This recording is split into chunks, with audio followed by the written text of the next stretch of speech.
Hello दोस्तों, कैसे हैं आप सभी। आशा करता हूं आप सभी ठीक होंगे और आप लोगों की तैयारी बहुत ही बेहतरीन तरीके से चल रही होगी। तो चलिए दोस्तों, बिना देर किए क्वेश्चन को पढ़ते हैं और सॉल्व करते हैं। दोस्तों, क्वेश्चन का कहना यह है कि दुर्घटना के बाद एक रेलगाड़ी अपनी गति की 4/5 की गति से चलती है, जिसके कारण से वह 30 मिनट देर से पहुंचती है। दुर्घटना क्षेत्र के आगे यात्रा का मूल समय ज्ञात करें।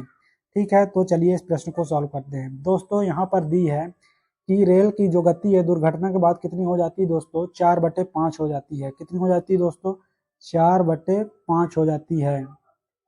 जो हमारी स्पीड है कितनी हो जाती है दोस्तों, 4/5 कब हो जाती है, जब दुर्घटना हो जाती है। तो दोस्तों, यहाँ पर कहने का मतलब ये होता है, जैसे यहाँ लिखा 4/5, तो 4/5 का दोस्तों मतलब ये होता है कि अगर पहले स्पीड 5 थी तो दुर्घटना के बाद अब स्पीड हो गई है कितनी दोस्तों, 4। तो यहाँ पर दोस्तों दुर्घटना के पहले स्पीड और दुर्घटना के बाद की स्पीड दोस्तों, उसका रेशियो निकालेंगे तो पहले कितनी थी दोस्तों, पहले थी 5। जो बटे में होता है दोस्तों वो ये दर्शाता है कि पहले, ये जो 5 है दोस्तों ये दर्शा रहा है कि ये पहले 5 थी। अब दुर्घटना होने के बाद ये हो गई है कितनी, 4। तो जो पहले हमारी स्पीड थी उसको हमने मान लिया S1 और जो बाद में स्पीड हो गई उसको हमने मान लिया S2। तो पहले स्पीड थी 5 और रेशियो में, और बाद में कितनी हो गई, 4 हो गई। तो दोस्तों ये हमारा स्पीड का रेशियो हो गया। स्पीड का रेशियो से दोस्तों अब हम निकालेंगे टाइम का रेशियो। किसका रेशियो दोस्तों, टाइम का रेशियो। टाइम का रेशियो इसलिए निकालेंगे क्योंकि हमें यहाँ पर टाइम में अंतर देखने को मिल रहा है कि वह 30 मिनट देर से पहुंचती है। जब दुर्घटना हो जाती है तो उसको जिस समय पर पहुंचना था उस समय से 30 मिनट देरी से पहुंचने लगी है अब ट्रेन। तो यहाँ पर हमें टाइम में अंतर देखने को मिल रहा है। तो हमने पहले सबसे पहले स्पीड का रेशियो निकाल लिया इस 4/5 की गति से, यानी कि पहले गति थी 5, फिर हो गई है दुर्घटना के बाद 4। अब यहाँ से हम इससे निकालेंगे टाइम का रेशियो।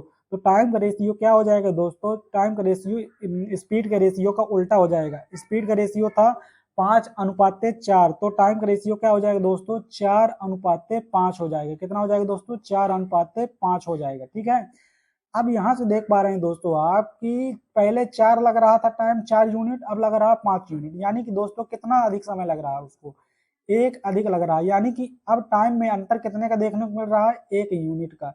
जबकि यहाँ पर प्रश्न में कितना बोला दोस्तों, 30 मिनट का, 30 मिनट का अंतर देखने को मिल रहा है। ठीक है, दुर्घटना के कारण। तो यहाँ पर एक रेशियो का मान हो जाएगा दोस्तों 30 मिनट। कितना दोस्तों, 30 मिनट। तो दोस्तों हमें बताना है कि दुर्घटना क्षेत्र के आगे यात्रा का मूल समय क्या था। मूल समय ज्ञात करना है दोस्तों। तो मूल समय क्या होता है दोस्तों, जो पहले का समय था, यानी कि दुर्घटना के पहले का समय होता है मूल समय, और दुर्घटना के बाद का समय दो तो जो होता है दोस्तों वो होता है वर्तमान में उसको कितना समय लग रहा है। ठीक है, तो हमें यानी कि 4 यूनिट का मान चाहिए। तो 1 यूनिट बराबर कितना आया दोस्तों, 1 यूनिट बराबर आया है 30। तो हम यहाँ से निकालेंगे कितना यूनिट दोस्तों, 4 यूनिट। तो 4 यूनिट बराबर कितना हो जाएगा दोस्तों, 4 × 30। कितना दोस्तों, 4 × 30। तो ये हमारा कितना आ जाएगा दोस्तों, ये आ जाएगा हमारा 30 चौके 120 मिनट। कितना दोस्तों, 30 चौके 120 मिनट। ये हमारा आ जाएगा मूल समय। कितना दोस्तों, मूल समय, मूल टाइम आ जाएगा हमारा 120 मिनट, जो कि हमारे क्वेश्चन का राइट आंसर होगा दोस्तों ऑप्शन नंबर ए पर जो दिया हुआ है। ठीक है, ऑप्शन नंबर ए इस क्वेश्चन का क्या हो जाएगा दोस्तों, इस क्वेश्चन का राइट आंसर हो जाएगा ऑप्शन नंबर ए। ठीक है, तो आशा करता हूं आपको समझ में आया होगा। अगर समझ में आया है तो प्लीज चैनल को लाइक करें, शेयर करें, सब्सक्राइब करें दोस्तों। तो चलिए मिलते हैं आपको नेक्स्ट वीडियो में, तब तक के लिए जय हिंद, जय भारत।